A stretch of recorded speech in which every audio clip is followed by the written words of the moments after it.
단 하루 만에 동시다발적으로 비행기를 납치하는 사건이 발생합니다. 납치를 당한 비행기들이 끌려간 곳이 안타깝게도 요르단이었던 거죠. 이 범인들이 요르단을 거점으로 삼고 테러를 일삼는 팔레스타인 무장단체였는데요. 그럼 테러란 거 요르단이 한 게 아닌 거잖아요. 그렇죠. 요르단이 한 건 아닌데 요르단을 이용해서 한 거죠. 야, 그러니까 어떻게 피해 국가네요. 그렇죠. 예. 그래서 팔레스타인 무장단체는 왜 요르단을 거점으로 항공 테러를 일으킨 걸까요? 결정적인 계기는 바로 이 한 사건에서 시작됩니다.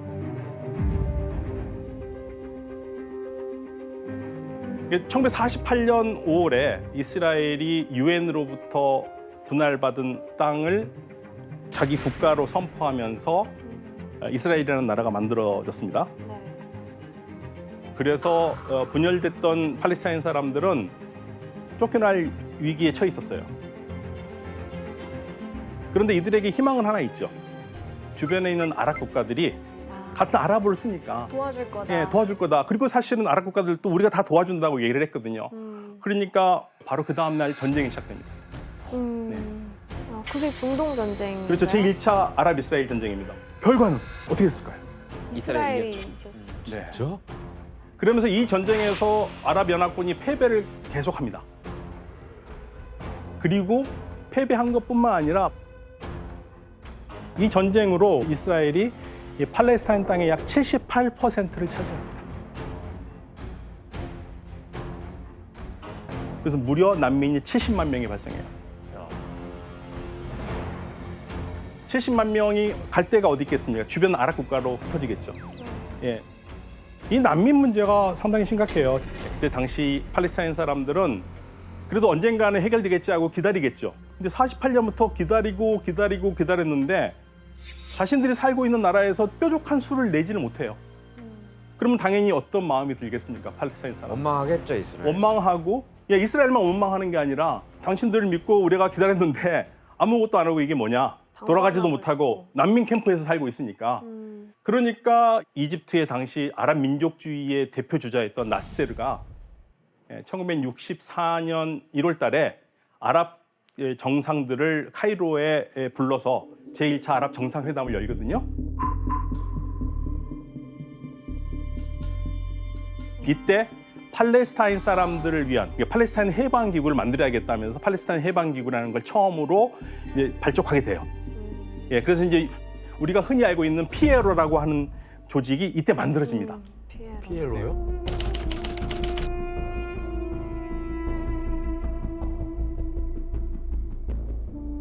그런데 이 조직이 가지고 있는 한계가 있었어요. 실질적으로 이 조직이 움직이려면 아랍 국가들의 도움 없이는 어렵잖아요. 그렇죠. 협력이 필요하고. 협력이 필요하고. 근데 문제는 1948년 전쟁을 해봤잖아요. 전쟁은 했는데 정말 못 이겼거든요. 네. 아랍 국가들의 도움에 절대 의존하면 안 된다. 그러니까 이 사람들은 PLO가 만들어진 게 그렇게 반갑지 않아요. 그래서 이들은 1959년 쿠웨이트에 모여서 팔레스타인 해방 운동이라는 기구를 만듭니다. 보통 약자로 파타라고 우리가 한국말에서는 쓰거든요. 파타라고 그러는데 이 파타에서는 오로지 무력만으로 팔레스타인의 해방이 가능하다고 봤고 아랍 국가들의 도움에 절대 의존하면 안 된다. 오로지 우리 운명은 우리가 결정한다. 그 마음으로 시작을 했는데 이 조직의 대표가 바로 우리가 많이 들었던 이름입니다. 야세르 아라파트입니다. 아랍. 많이 들어보셨죠? 아라파트. 네. 부모님이 그 팔레스타인 난민이에요. 본인은 카이로에서 태어나거든요.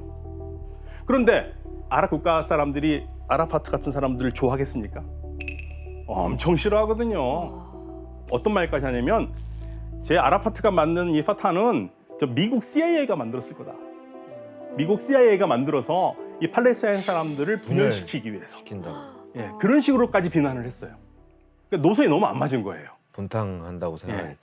그런데 1967년 6월 달에 제3차 아랍 이스라엘 전쟁이 벌어지는데 이게 그 유명한 6.1 전쟁입니다. 네, 이스라엘이 성공을 했고요. 성공을 한 상태에서 아랍이 속수무책 당합니다. 아랍은 너무 좌절해요.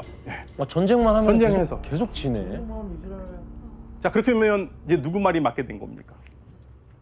저 아라파트. 아라파트. 근데 아라파트의 말이 더 맞는 게 돼버렸죠. 그렇죠. 예, 아랍 국가들 믿어가지고 될 수 있는 게 뭐가 있냐. 우리끼리 해야 된다. 그러면서 특히 아랍 세계의 지도자 나세르는 무력 투쟁을 줄기차게 외치고 실행하던 파타를 지원하기로 마음을 바꿉니다. 15시간 동안 벌어진 전쟁에서 도망가질 않았습니다. 와, 그 사기가 꺾이지 않았구나. 네. 그래서 이게 엄청난 신화가 되고요. 여기서 뭐가 생기냐면 이스라엘이 무적은 아니다. 그러면서 이 팔레스타인 해방 운동을 보는 사람들의 눈이 달라져요. 그러면서 아라파트가 피에로 대표가 됩니다. 그런데 이 피에로라는 조직이 큰 조직이고 여러 조직이 있다 보니까 이 안에서도 무력을 써도 강경파가 있고 온건파가 있을 거 아니에요. 네. 그래서 그 조직도를 한번 보시겠는데요. 이거는 70년대에 활약했던 그 조직도입니다. 굉장히 어렵죠. 8개가 있네요. 네. 가장 큰 게 파타고요.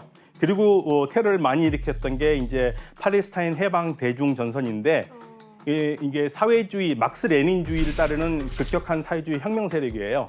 공산주의인가요? 그렇죠. 이 조직은요, 팔레스타인 문제는 절대 평화적으로 해결할 수 없다. 그럼 해결할 수 없으면 어떻게 해야 되느냐? 납치, 테러, 뭐 이 강경한 걸 서슴지 말아야 된다라는 게 이 사람들이 가지고 있던 생각이에요. 그러니까 이 단체가 우리나라에게 처음 알려진 사건도 있습니다. 이게 어떤 사건인지 한번 영상으로 확인해 보시겠습니다.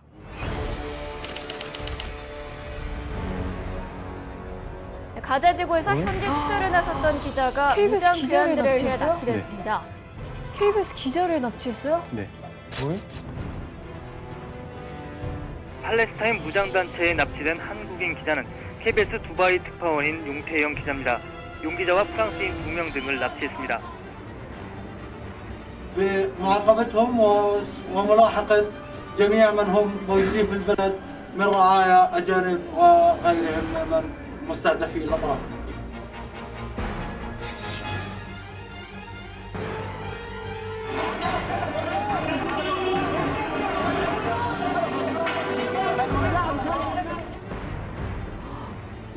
그래서 그 KBS 기자님은 어떻게 되셨어요? 아마 나중에 풀려났을 겁니다. 네. 다행이네요. 세계는 이들의 문제를 그냥 뭐 이스라엘과 팔레스타인 문제 또는 뭐 아랍의 일 이런 식으로 별로 관심을 갖지 않았어요. 그런데 이들이 이 벌인 테러가 엄청난 파괴력을 가졌어요. 그러니까 9.11 테러가 있기 전까지 이 최악의 항공기 테러 사건으로 보통 얘기합니다. 바로 1970년 이른바 스카이잭 선데이 사건입니다.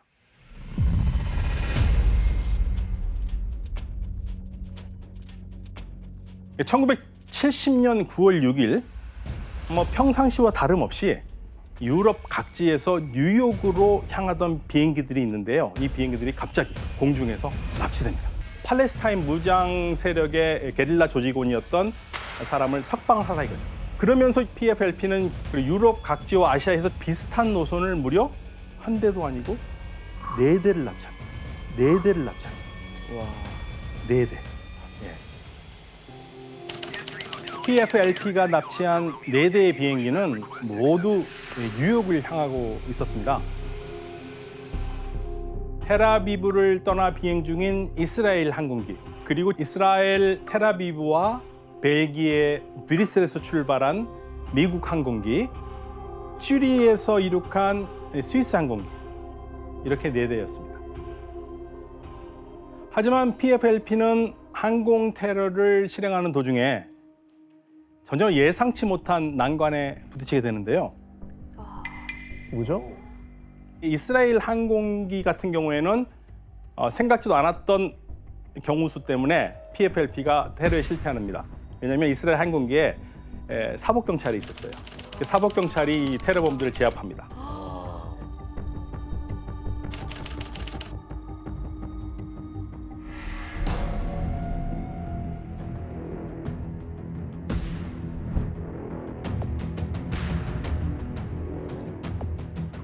근데 납치범들이 비행기를 옮기거든요.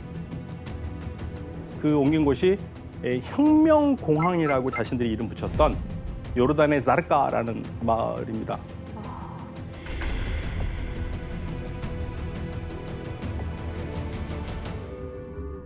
그리고 또 3일 후에 이들은 다시 9월 9일이거든요. 이번에는 승객이 116명이 탄 영국 항공기를 딱 정해서 추가 납치합니다. 특별한 이유가 따로 있어요? 영국 굳이? 이 납치를 주도했던 그 중에 아주 중요한 사람이 있었는데, 영국에 잡혀 있어요? 네, 사진 한번 보실까요? 바로 납치를 주도했던 레일라 칼레드라는 여성입니다. 아, 이분이 비행기를 납치를 했다고요? 네, 그러니까 칼레드가 9월 6일 날 납치를 했던 이스라엘 항공기 이게 실패했잖아요. 네. 그러면서 영국한테 이제 교도소에 수감된 거죠. 아,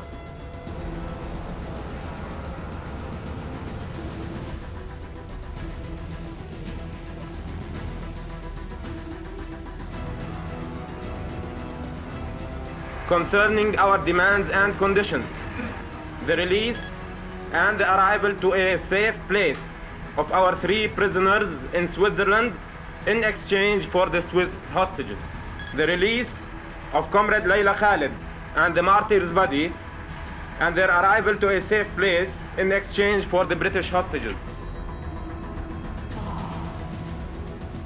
그러니까 이제 이 납치범들은 비행기를 여기에 강제로 착륙을 시킨 다음에 나흘 후인 9월 11일에 미국과 스위스, 독일, 이스라엘 국적자들을 제외하고 인질들을 풀어줘요. 아, 승객 중에? 네.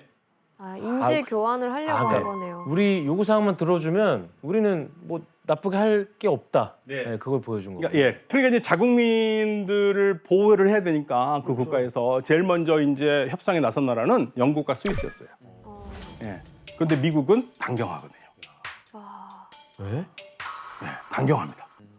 그래서 이제 PFLP는 그러면 협상의 주도권을 누가 있는지 보여주겠다. 그래서 기자들을 모아놓습니다. 그리고 보는 앞에서 비행기 세대를 동시에 폭파를 합니다. 와, 자기들이 당시 영상으로- 납치한 비행기를. 그래서 가장 즉각적인 반응을 보인 나라가 있어요. 영국입니다. 영국은 폭파 다음 날인 9월 13일에 영국 BBC를 통해서 영국 인질에 대한 대가로 니네들이 원하는 그 칼레드를 설방할 거라고 무려 아랍어로 발표를 합니다. 와, 아랍어로. 네, 놀란 거죠. 요르단 같은 경우에는 예루살렘 이 지역을 항상 자신의 땅이라고 생각했는데 그걸 차지해야겠다는 항상 그 꿈을 가지고 있었고, 팔레스타인은 요르단에서 거의 국민의 60%를 차지하다 보니까 이게 우리나라도 될 수 있겠다라는 생각을 하게 되는 겁니다. 아, 그러면서 국왕을 계속적으로 위협하거든요. 네? 누가요? 팔레스타인. 사람들이. 피에로. 네. 그리고 국왕 암살까지 시도합니다. 목표를 세우고 지체 없이 요르단 국왕을 암살할 계획을 세우는데요. 그 결정적인 마지막 암살 계획이 비행기 납치를 벌이기 전 5일 전입니다. 9월 1일에 국왕의 차량 행렬에다가 총질을 하죠. 야, 와. 참 진짜. 네. 아니 뭐 국왕 암살 시도도 하고 비행기 납치도 하고 뭐 이 정도면은 국왕도 이제 참지 않겠네요. 그렇죠. 참지 못하는 겁니다. 네. 와, 요르단 입장에서는 진짜 그러면서 이때 국왕이 돌이킬 수 없는 결단을 내리는데요. 바로 피에로를 대상으로 계엄령을 선포한 겁니다. 자신의 천적이 된 피에로 전체를 요르단에서 쫓아내겠다는 의지의 표현인 거죠. 이제 피할 수 없는 요르단과 피에로의 전면전이 시작되는데요. 이 전쟁을 우리가 검은 9월 사건이라고 합니다. 블랙 세프템버라고 불러요.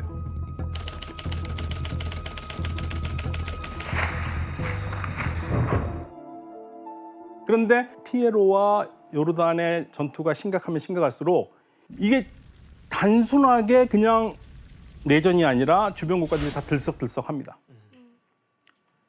그래서 이 아랍 국가들이 급히 들어오죠. 급히 들어와서 이제 화해시키려고, 문제를 종지시키려고. 결국에는 전쟁은 끝나는데 피에로는 더 이상 요르단에 있을 수 없다. 그래서 레바논으로 가게 됩니다. 어쨌든 결국 피에로가 물러난 거네요. 그렇죠. 그때. 물러났죠. 이제 검은 9월 사건이라고 그러는데 보통 블랙 september라고 그러는데요. 이 피에로가 암만에서 쫓겨나는 치욕적인 결과를 맞게 되고요. 약 1년 후인 1971년 11월 달 이집트 수도 카이로의 한 호텔에서 아주 유명한 호텔입니다.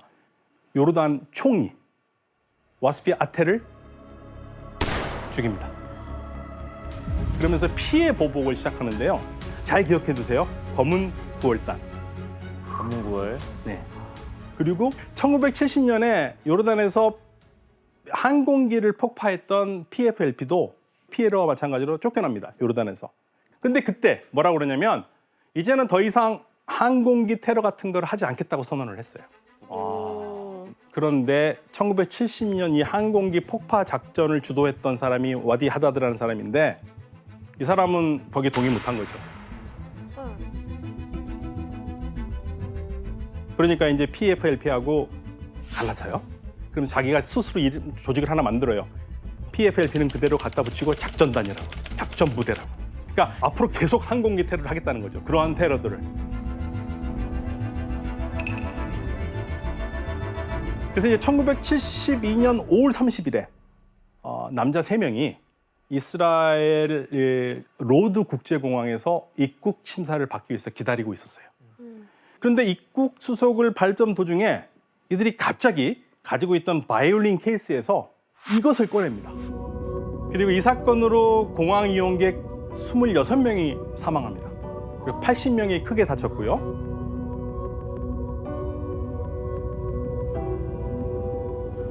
너무 참혹하다. 문제는 사망자 대부분이 뭐 군인도 아니에요. 성지 순례를 온 외국인 순례객이거나 모두 이스라엘이나 팔레스타인과 관계가 없는 평범한 민간인이었어요.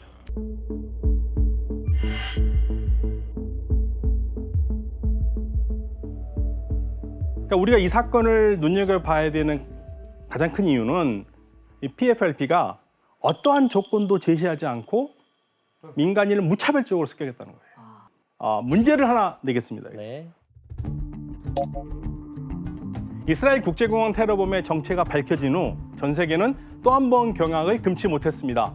바로 범인 중 한 명의 국적 때문인데요. 과연 어디였을까요?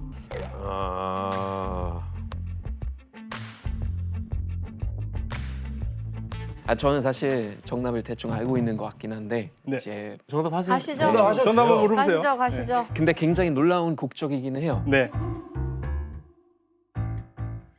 정답 일본입니다.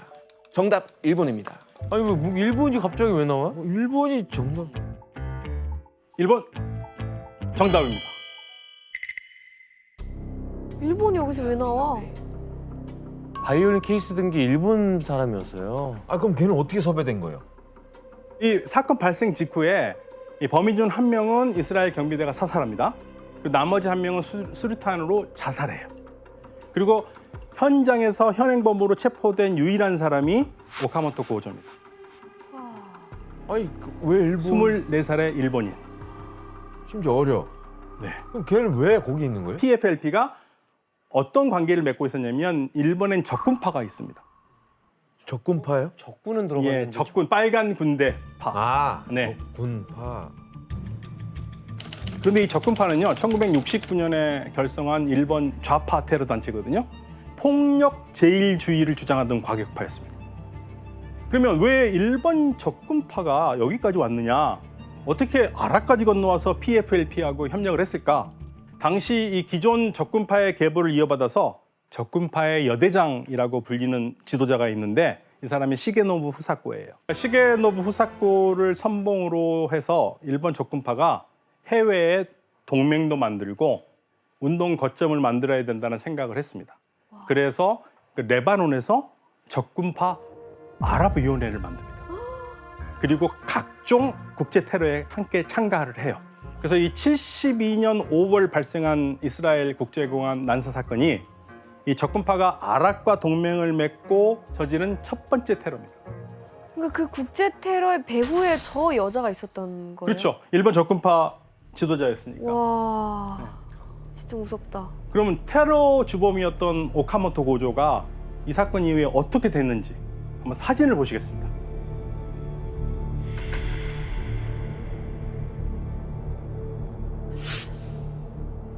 뭐야? 환영받고 있는데요? 그렇죠. 환영받고 있죠. 영웅 취급. 안 죽었어요? 그러니까 1985년 5월 달에 PFLP가 포로 교환하자 이거예요. 그래서 이때 오카모토 고조가 석방이 돼요. 대박이다. 지금 보신 사진이 바로 석방 직후 레바논에 도착해가지고 이 오카모토가 팔레스타인 민족 해방운동의 영웅으로 추앙받는 그 모습이에요. 팔레스타인 사람들의 영웅이 됐구나. 네. 저는 팔레스타인 조직이 일본과 연루돼 있었다는 건 처음 알았어요. 진짜. 그렇죠. 그러니까 이스라엘 국제공항 난사 사건이 성경하자 팔레스타인 해방 문제가 전 세계적으로 아무튼 입에 오르기 시작해요. 반향을 일으키기 시작합니다. 그러니까 무장 단체들은 이런 상황에서 그런데 더욱 강력한 한 방이 필요했던 겁니다. 더 강력한 한 방. 이때 이들은 1972년 9월 국제사회의 이목이 집중되는 한 도시를 목표로 삼습니다. 72년 8월 달에 당시는 동서로 분단됐거든요. 네. 독일이. 그래서 서독은 36년 만에 다시 올림픽을 개최합니다. 1936년 베를린 올림픽이 있었죠. 히틀러 치하에서. 그럼 되게 오랜만에 서독이 좀 과시하고 싶은 게 있었겠네요. 그렇죠. 우리 이렇게 36년 만이죠. 경제가 들떴겠어요. 붕했어. 네. 예. 그러니까 이 올림픽은 정말 즐겁고 재미있게 만들고 싶었던 거죠. 평화롭고. 네. 더 놀라웠던 것은 위성 중계된 최초의 올림픽입니다. 전 세계 이목이 집중된 큰 이벤트인 네. 거네요. 그렇죠. 그런데 이 최대 규모 올림픽에 누구도 예상하지 못했던 사건이 발생한 것은 대회 분위기가 어느 정도 한참 이제 고조되던 개막 열흘째거든요. 9월 5일입니다. 새벽 4시경. 이 조용한 미넨 주 경기장 인근이잖아요. 새벽 4시니까. 선수촌이 갑자기 약간 시끄러워졌습니다. 예, 왜냐하면 당시 캐나다하고 소련이 아이스하키 국가 대항전을 했어요. 근데 이제 캐나다 참가하는 선수들이 그걸 이제 밤새 보고 기분 좋게 술 마시고 이제 들어오는 거였죠. 그러니까 이 선수들이 이제 담을 넘으려고 보통 문으로 안 가고 가까우니까 이제 담을 넘어서 가려고 그러는 거죠. 문으로 가면 머니까. 그런데 넘으려고 보니까 자기하고 좀 비슷한 사람들이 또 있는 거예요, 애들이. 니네들 넘어가는 거 보구나. 다른 선수들인 줄 네, 다른 알고. 선수인다고 그러니까 자기도 기분 좋고 그러니까 얘네들 뛰고 있으니까 서로 도와서 넘어간 겁니다. 어머, 담장을 넘어간 거지.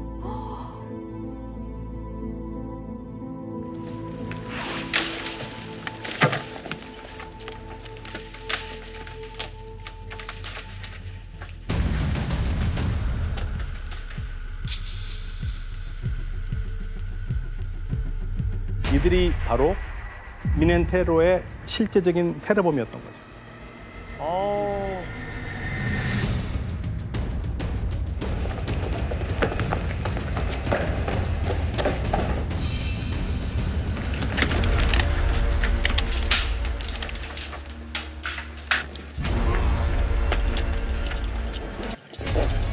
이스라엘 선수단의 코치 그리고 경기 심판 그리고 이제 선수단 단장 이렇게 해서 5개 방으로 나눠서 지내고 있었어요. 이들은 지리를 잘 알고 있었어요. 잘 알고 있었기 때문에 거침없이 간 거죠.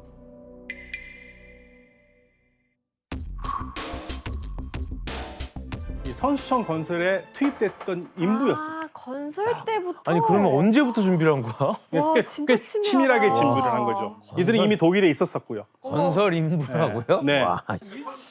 그래서 이 제일 먼저 아주 거침없이 이 보안을 뚫고 이 태범들이 찾아간 것이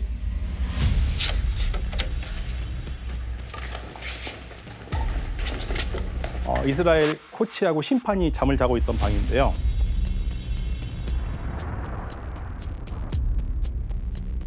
이들은 이 열쇠를 복제를 했거나 아니면 훔쳤거나 그래서 잘 안 열렸거든요. 근데 안 열리니까 전화 이 따까따까 소리가 날 거 아닙니까? 그러니까 안에서 잠에서 깼던 레슬링 심판이 와보는 거예요.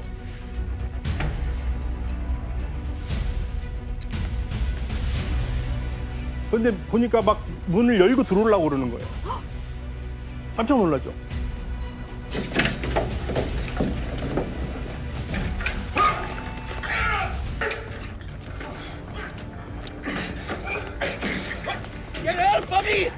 그 역도 코치가 그 소리를 듣고 놀래가지고 숙소 뒷 유리창문을 막 깨고 도망가요.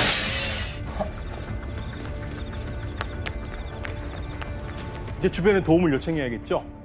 역도 코치가 도움을 요청한 것이 우리 보도에 따르면 바로 우리나라 대표팀의 숙소였어요. 그러니까 우연히 온 거겠다. 네. 이때 이제 막 다급하게 들어오면서 역도 코치가 만난 우리나라 선수단이 우리나라 국가대표 배구팀의 최희식 감독하고 전호관 코치였어요. 그러면서 이 도움을 요청합니다.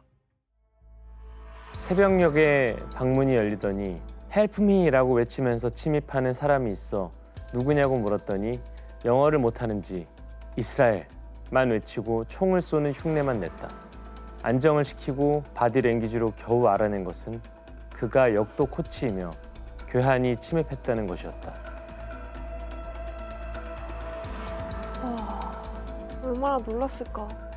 이제 문제는 나온 사람들은 다행인데 지금 범인이 있는 그 선수촌. 그러니까 문을 안 열게 하려고 몸으로 막았는데 한두 명이면 막을 수 있을 거예요. 그냥 열려요, 거기에. 열리고 안에 있는 사람들이 다 인질로 잡히죠. 무서워. 그러니까 인질이 된 대표단 사진을 좀 한번 보시겠습니다.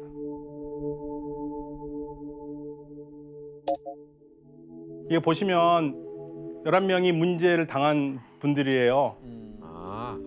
정말 운동밖에 모르는 사람들이고요. 요중에는 너무나 슬픈 사연들 가진 사람들이 많아요. 막 결혼해서 아기도 이제 낳은 데도 있고. 그리고 데이비드 버거라는 사람은 미국인이에요. 사실은 역도 선수로 올림픽에 나가는 게 꿈이었어요.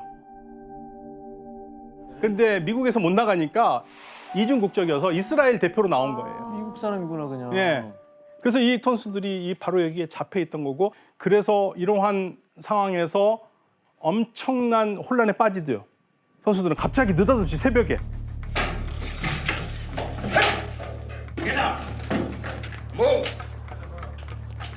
테러범들은 인질들을 한 방에 몰아넣기 위해서 가장 먼저 습격했던 방으로 데려가는데요.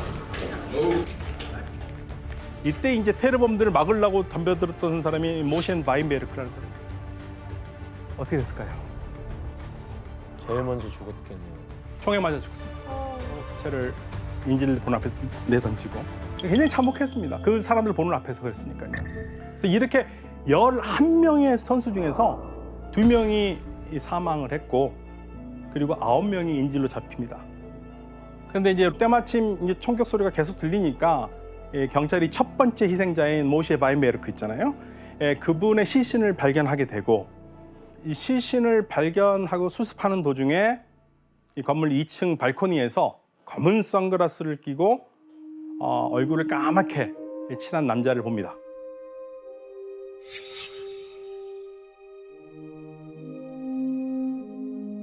근데 이 남자가요, 경찰을 보자 어떠한 행동을 합니다.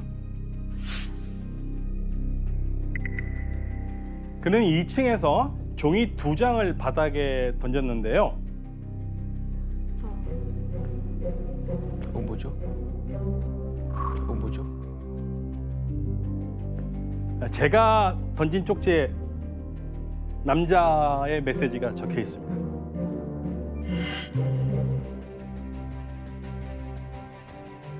뭐죠?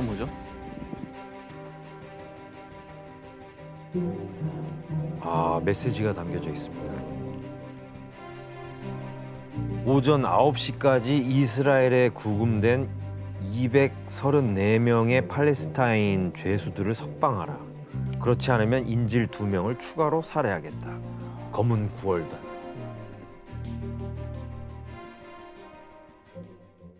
제일 먼저 테러 사건 소식을 들은 사람은 당연히 당시 경찰청장이었고 올림픽 보안 담당자였던 만프레드 슈라이버입니다.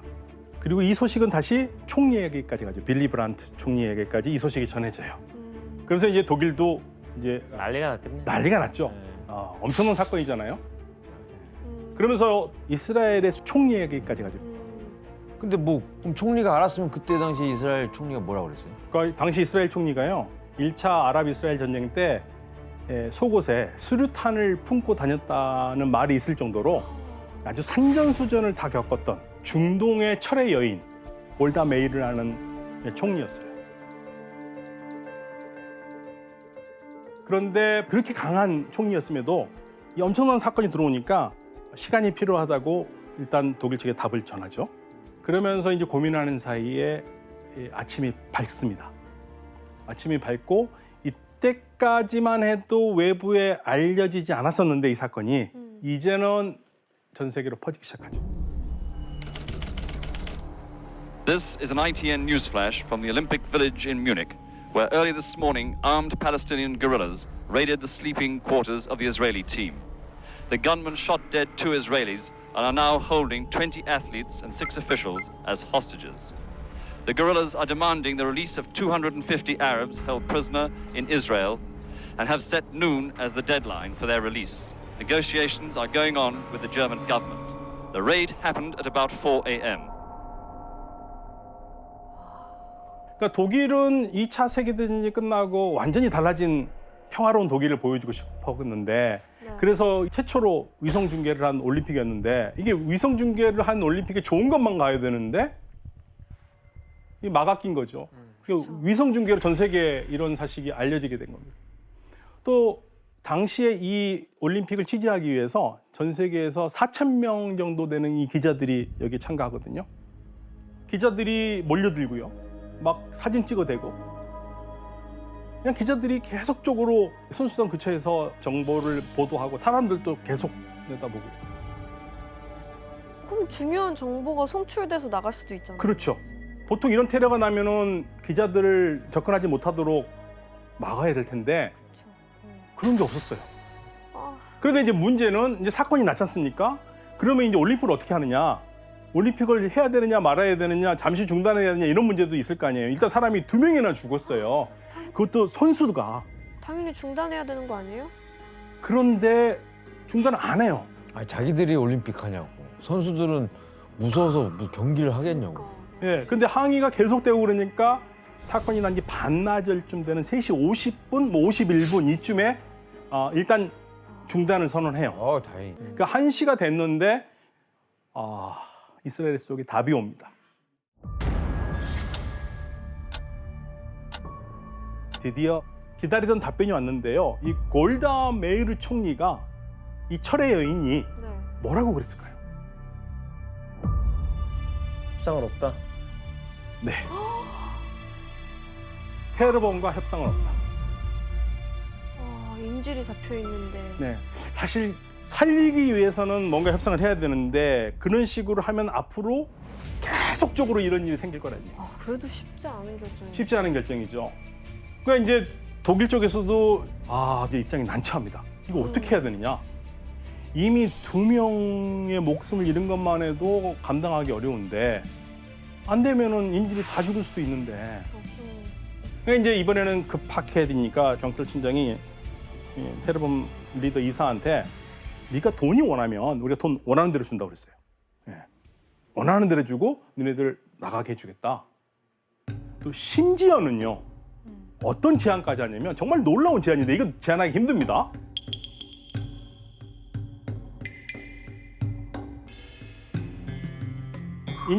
인질을 바꾸자 독일인으로. 그러니까 우리 높은 사람들을 인질로 차라리 하겠다. 인질 바꾸자. 이거 쉽지 않습니다. 노력 많이 한 거예요. 근데 팔레스타인이 원하는 거 그게 아니잖아요. 그렇죠. 당연히 안 하죠. 안 받죠. 그러니까 우리는 돈 필요한 것도 아니고 우리 요구사항을 들으라 이거죠. 독일 정부가 선택할 수 있는 선택지는 이제 딱 한 가지밖에 없어요. 죽이자. 테러범들 다 잡아야죠. 그렇죠. 무력 진압.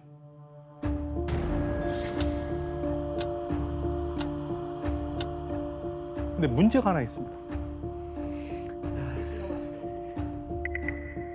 내가 제거할 테러범이 몇 명인지를 알아야 되잖아요. 독일이 몰랐습니다.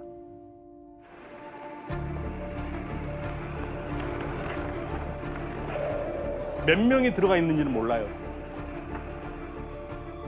그걸 어떻게 알겠어? 그래서 이제 머리를 쓰죠. 독일 쪽에서 숫자를 알아야 되니까 제안을 합니다. 니네들이 데리고 있는 지금 인질이 어떤지 우리가 좀 봐야겠다. 그래서 높은 사람을 2명이 갑니다. 상당히 높은 사람이에요. 일단 독일 연방 내무장관 겐셔 내무장관이 갑니다. 그리고 선수촌 촌장이 가요. 이제 들어가는 과정에서 세겠죠. 사람들이 몇 명이 있는가를. 종합을 해보니까 5명으로 결정을 합니다. 아, 테러범 5명이구나. 5명밖에 안 됐어? 네, 5명. 그래서 이제 이 경찰이 이 사실을 이제 알고 이제 건물 설계도를 일단 확인하겠죠. 어떤 쪽으로 들어가야지 좋겠느냐. 그래서 이제 배관 같은 거를 다 파악을 해요. 그러면서 경찰을 투입하죠.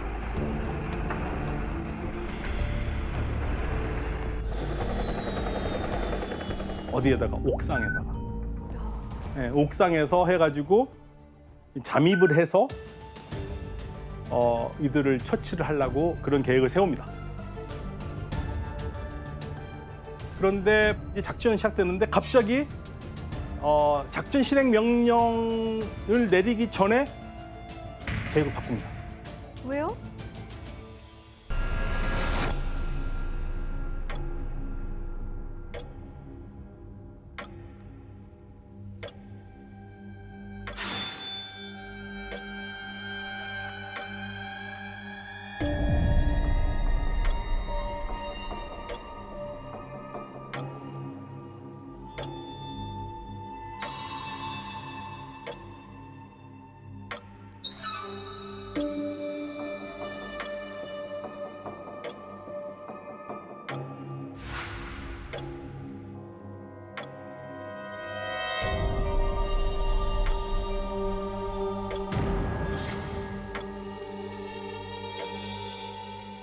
당시 이 상황들이 TV로 생중계를 되고 있었어요. 생중계. 그러니까 그 노출이 된 거예요? 예, 그 경찰들이 뭐 옥상에서 움직이는 거 그걸 전 세계가 다 봤을 뿐 아니라 범인들도 보는 거 범인들 TV에서 다 보고 있는 거예요. 아니 저걸 보도한 언론도 진짜 그러니까 경찰 작전을 비켜보니까 건물군단이 당장 경찰들을 철수하지 않으면 인질 2명을 죽이겠다고 그래요. 방법이 없잖아요. 이 좀처럼 끝나지 않을 것 같았던 이 검은 9월단과 독일 경찰의 대치가 이제는 새로운 국면을 맞이해요. 그러니까 경찰이 진압하려다 실패했고요. 그러면서 이 팀의 리더인 이사가 이스라엘에 수감되어 있는 팔레스타인 사람들과 수감자와 인질을 맞바꾸는데 어디서 바꾸냐고 그러면 카이로에서 바꾸자는 거예요. 이집트에서? 이집트에 네. 가서? 그래서 이집트로 가는 비행기를 마련하라 이거예요. 그 협상 조건을 왜 그런 식으로 바꾼 거예요? 그건 이스라엘이 팔레스타인 수감자들의 석방을 거절했다는 것을 독일 정부가 전혀 전하지 않았기 때문입니다. 테러범과 협상을 하고 싶었던 독일이 이 사실을 묵인하고 시간을 계속 끌어왔던 건데요. 여전히 협상 가능성이 있다고 오해한 이 검은 9월단은 새로운 협상을 제안합니다. 독일은 다시 이스라엘에게 협상의 의지가 있는지 물었는데 답은 한 번 아니면 아닌 거예요. 예. 그래서 이제 독일이 할 수 있는 거는 테러범들이 비행기에 탑승하기 전 체포하거나 사살하는 것뿐이었습니다. 진짜 유일한 선택지가 유일한 그거 선택지예요. 하나네요. 예, 아무리 봐도 그것밖에 답이 없어요. 그래서 이제 독일은 비밀리에 진압 작전을 세웁니다.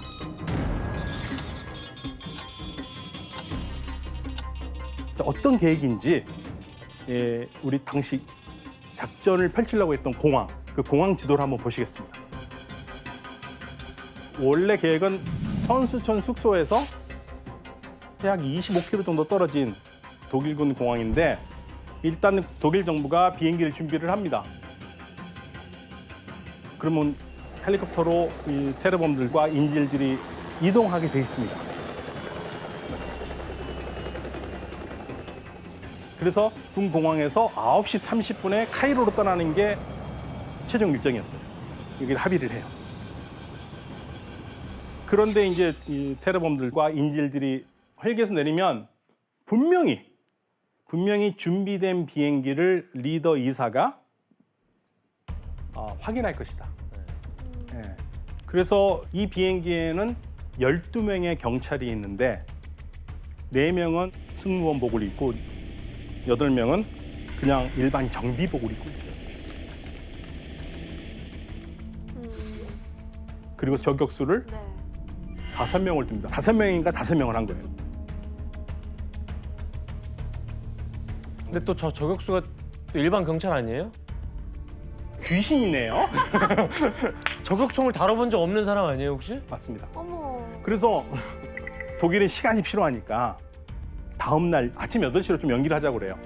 근데 이제 테러범들은 안 된다고 그래요. 자기네들도 이제 심리적으로 육체적으로 피곤하거든요. 그러니까 이제 독일은 어쩔 수 없이 준비를 하죠. 이거는 아무 탈 없이 뭐 누가 방송하거나 그럴 수는 없잖아요. 군 공항이니까.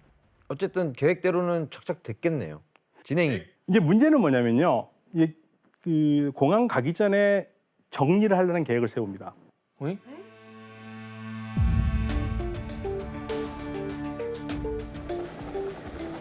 경찰의 작전은 헬기까지 가는데 걸어갔는데 헬기장까지 저격병들을 세워 가는 길에 정리를 하려고 그랬어요. 그거 힘든데. 가는 거 쏘는 거 힘들잖아요. 네. 그런데 이 테러범들도 유심도 많고 치밀하잖아요. 그러니까 테러범하고 경찰 쪽에서 같이 갑니다.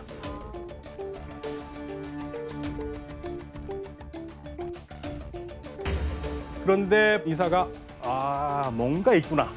그래서 안 가. 걸어서는 안 가. 버스 대. 그래서 이제 버스가 오기로 합니다. 그리고 이때 아주 중요한 정보가 나옵니다. 뭐죠? 지금까지 테러범들은 몇 명이었죠? 5명. 5명이죠. 버스에 타는 거를 보고 8명이라는 걸 알아요. 어머.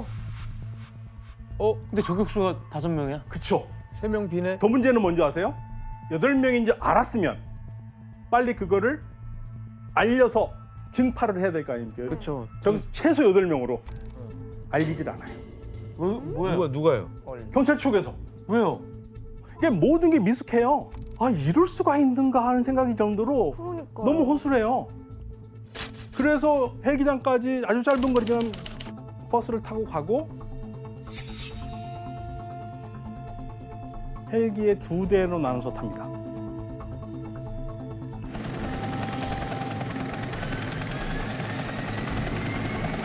그 내가 떨리지? 드디어 헬기가 도착하고 독일이 예측한 대로 이사가 조직원 1명과 함께 비행기에 올라탑니다. 네. 저기 경찰 타고 있는. 예, 미리 대기하고 있던 경찰들이 2사람을 덮치기만 하면 작전 성공이죠. 그런데 갔는데 비행기에 아무도 없어요. 어이? 비행기 안에는 조종사도 승무원도 아무도 없이 텅 비어 있었던 겁니다. 응? 근데 대기하고 있는 경찰들이 있었잖아요. 네, 원래 12명의 경찰이 승무원과 다른 정비병으로 이렇게 복장을 하고 맞이하기로 돼 있거든요. 그런데 본인들이 생각하기에 이건 너무나 위험한 작전이다. 이건 자살 작전이다. 불길한 느낌을 가지고 있어서 회의를 합니다. 그래서 이제 투표를 해요. 그래서 안 하기로. 그 자기들끼리 그게 가능해요? 근데? 네, 작전을 안 하기로 결정을 하고요. 그걸 책임자한테 통보하고 자기는 사라져 도망간 버렸어요. 거예요? 네. 그러니까 비행기가 텅 비어 있었던 거죠. 그냥 우왕좌왕했구나. 그러니까 사실은 숙련되지 않은 경찰들이었기 때문에 사실 경찰들이 그런 임무를 해본 사람들이 아니잖아요. 그러니까 무리한 점은 있었죠. 아니 그러면 검은 구월단은 당연히 비행기 탔는데 아무도 없어. 뭔가 이상한데? 쎄한데? 했을 거 아니에요? 그렇죠. 이건 함정이다. 믿기다. 예.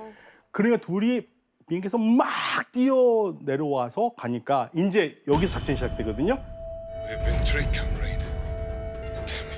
이때 관제탑에서 대기하고 있던 저격수들이 이들을 저격했고 그렇게 쓰러지니까 이제 그때부터 교전이 시작되죠. 난리가 났겠네요.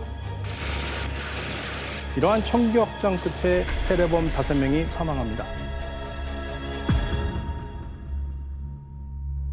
저격수들은 5명이라고 생각하죠.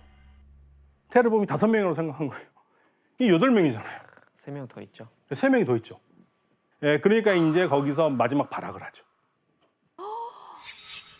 아, 시작됐네. 겁에 질린 9명의 인질에게 총을 난사하고 예, 수류탄을 투척해서 모두 죽인 겁니다.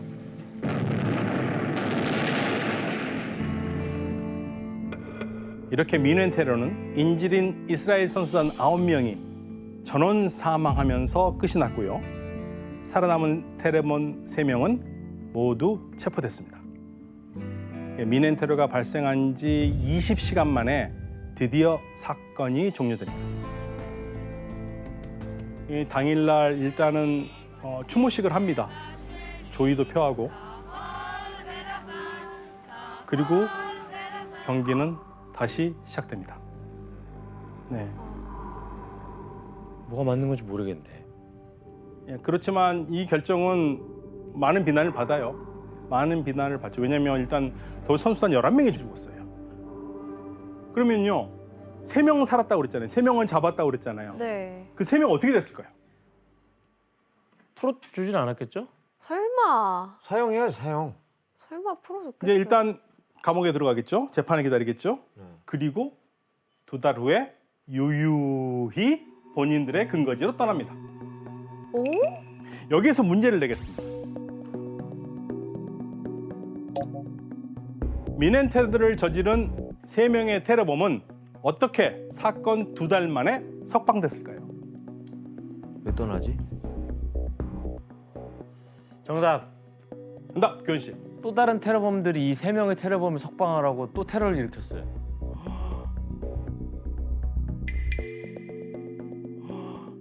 정답. 귀신. 진짜로? 맞습니다. 이게 1972년 10월 29일 네. 시리아에서 독일 프랑크푸르트로 향하는 비행기가 있었거든요. 독일 여객기죠. 그러니까 베이르트 국제공항에 잠시 경유를 하는데 이때 납치합니다. 에? 네. 그래서 이제 검문 9월단이 이 비행기를 납치를 하고요. 이들이 요구한 거는 여객기에 타고 있는 승객과 미넨 테러 사건으로 독일에 수감된 테러범 3명을 막교환하자는 겁니다.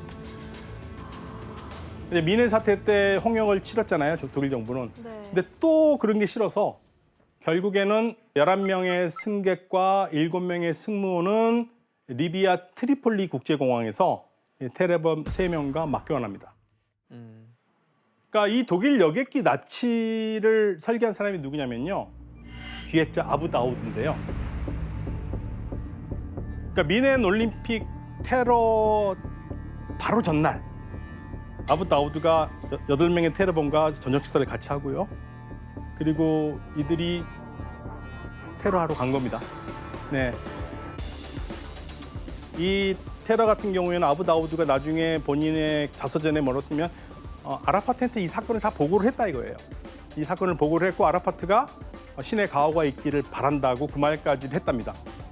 그러니까 사실은 아라파트가 몰랐다고 할 수는 없는 거죠. 그렇다면 이 테러범들은 리비아에서 어떤 대우를 받았겠습니까? 열광적인 영웅의 대우를 받았습니다. 예, 그리고 기자회견까지 합니다.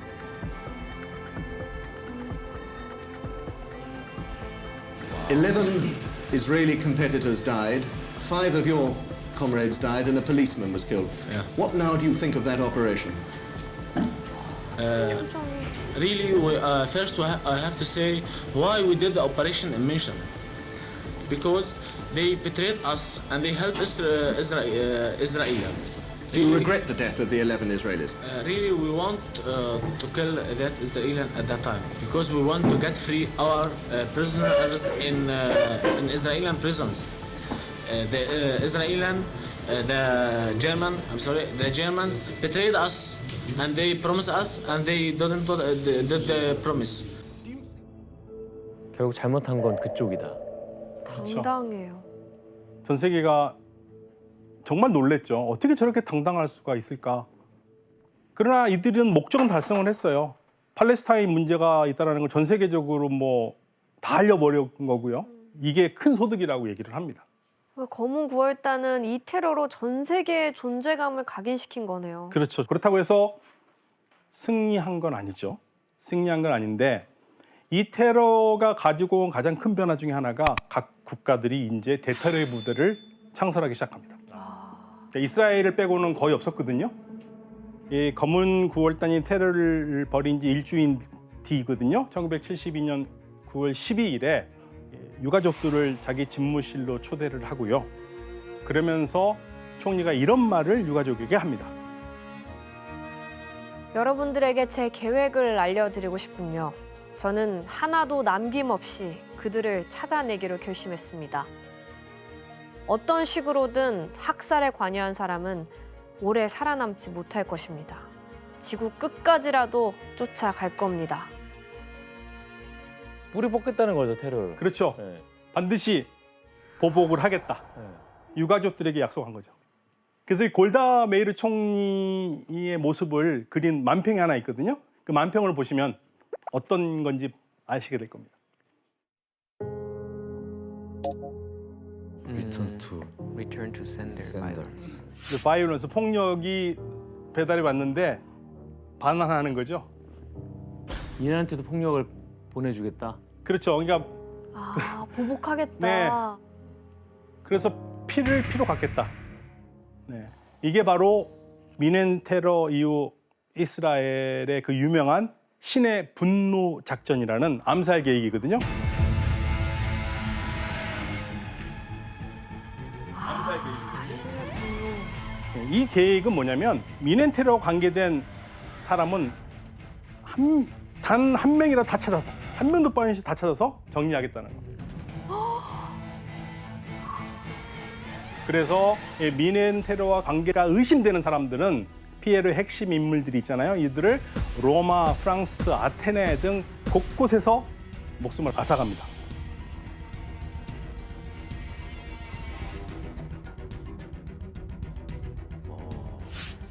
그래서 이스라엘이 내세운 암살 작전의 명분과 목적은 미넨 테러를 복수하는 것뿐만 아니라 이스라엘에게 테러를 하는 어떠한 도전도 그러한 테러 분자도 미리 사전에 제거하겠다는 겁니다. 예. 특히 1973년 7월 21일에 노르웨이의 릴리하메르에서 미넨 테러와 밀접한 관계가 있다고 생각했던 살라메를 잡기 위해서 들어갔는데요. 이 살라메가 미넨 테러의 주범이라고 얘기한 것은 처음에 독일 언론에서 처음 얘기했고요.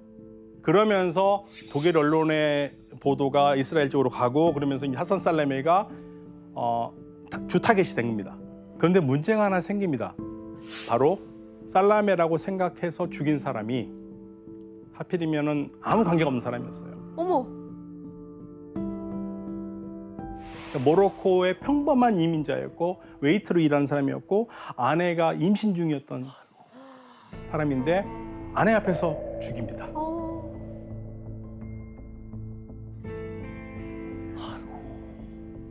그리고 이 사건이 너무 커졌어요. 노르웨이에서 너무 화가 나니까 노르웨이 당국에서 다 조사를 했고 그래서 모사드 요원들이 잡히고 추방당하고 그랬었거든요.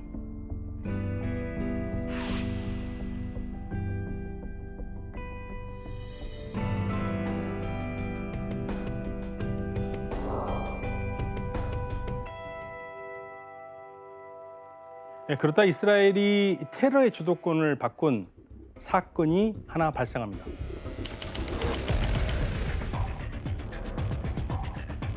이스라엘 국제공항을 떠난 비행기가 중간 기착지인 아테네에서 승객을 태우는데 그 승객 중에 테러범이 있었답니다. 그러면서 비행기를 납치합니다. 테러를 하기 위해 탄 거예요? 그렇죠. 이번 항공 테러의 범인들은 기존 비행기 납치 테러로 유명했던 PFLP와 노선 차이로 분리되었던 더욱 강경한 조직 PFLP 작전단 소속이었습니다. 새로운 조직이었죠.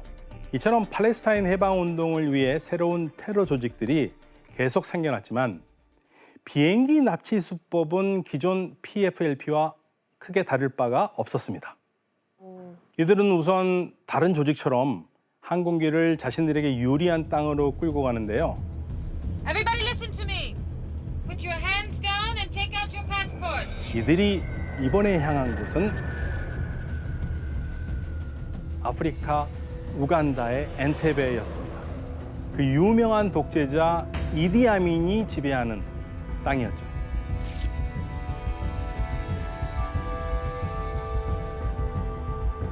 왜 여기로 갔는지는 설명이 필요한데요.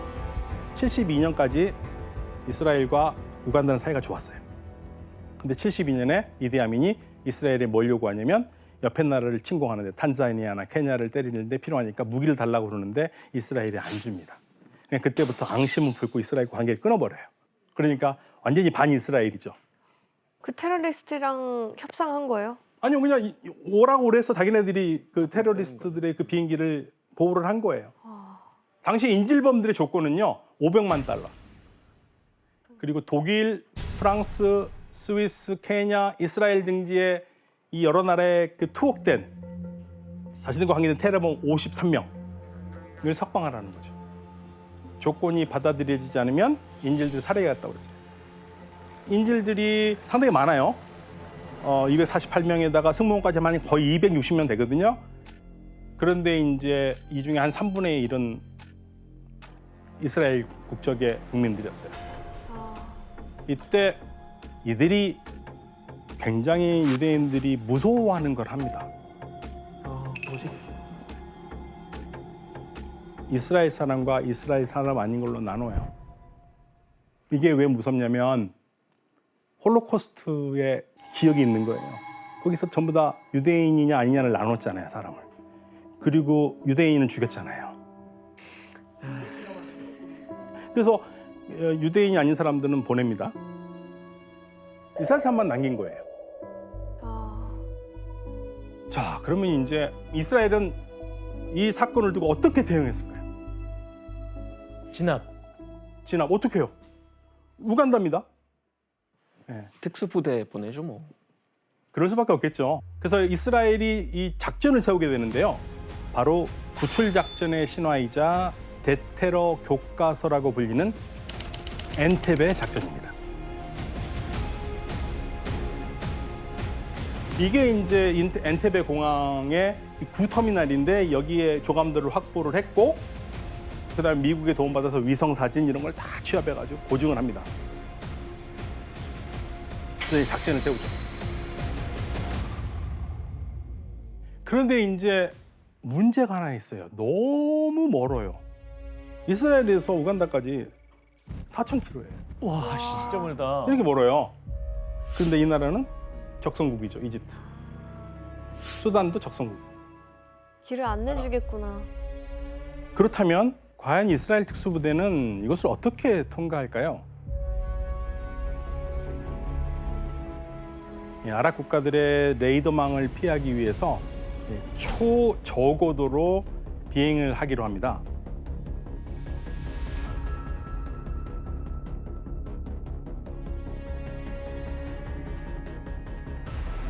그리고 조종사는 모든 조명을 끈 채 야시경을 쓰고 수송기를 조종했습니다. 놀라운 것은 이 수송기에 무려 특수부대 요원 100여 명이 타고 있었다는 사실입니다. 그리고 이 공항에 도착하더라도 공항에 우간다 군들이 있을 거 아닙니까? 이 사람들이 이스라엘 사람이 아니라는 것을 속여야 되잖아요. 위장술을 해야 되죠. 어떤 위장술을 펼쳤는지 한번 사진으로 보시겠습니다. 이게 뭘까요? 독일 자동차네요. 독일 자동차 벤츠죠. 독일인인 척을 하는 건가? 에이, 독일인 척하면 알죠. 뭐지? 누구 차 할게요? 아프리카에서 벤츠를 타고 다닐 정도면 대통령 차. 이디아민의 검은 그 벤츠를 그대로 모방해가지고 옆에 대통령 휘장도 다 집어넣고 검은 벤츠 한 대하고 랜드로버 2대를 비행기 싣고 간 거죠. 저런 작전을. 그러면 대통령 차가 오니까 뭐 군인들이 통과해 줄 거라고 생각하잖아요. 네. 통과할 거라고 생각했는데 그 우간다 군인이 2명이 초소에서 이 총을 대요. 이거는 위협이라고 생각하고 그냥 총을 쏴도 됩니다. 그래서 이제 밖에서 들어갈 때부터 총소리가 들렸고 그러면서 교전이 일어나기 시작하거든요. 근데 그 와중에도 터미널로 들어가죠. 그런데 아주 깜깜한 밤이라 이스라엘 자국민을 알아보기가 쉽지 않았던 건데요. 이때 이 이스라엘 특공대는 암흑 속에서 유태인들을 어떻게 구별할 수 있었을까요? 특공대는 이스라엘의 언어, 즉 히브리어로 엎드려 하고 외친 겁니다. 잘하네. 예. 이 기지를 발휘해서 구출한 인질은 무사히 수송기에 태워서 보냈고 우간다 공군이 추격하지 못하도록 공항에 있던 미국기를 전부 폭파하면서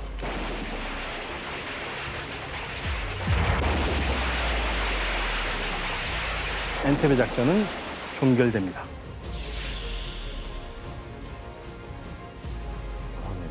예. 그래서 총 인질 91명, 그리고 승무원 12명, 총 103명이 무사히 들어오면서 이 항공 테러에 대항하는 최초의 대테러 작전 성공입니다. 그러니까 이렇게 치밀하게 작전 계획을 세우니까 성공을 하는 것 같아요. 네, 그렇죠. 그러니까 엔테베 작전 성공으로 항공기 납치 사건은 점차 줄어듭니다.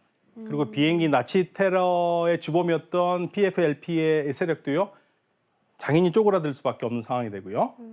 그리고 79년 바로 1월 달에 미넨 테러의 주범으로 이스라엘이 생각했던 알리 하산 살라메가 모사드의 폭탄 세례로 세상을 떠납니다. 그러면서 70년대가 비행기 납치 사건의 시대에서 거의 이제 막을 내리는 사건이 돼요.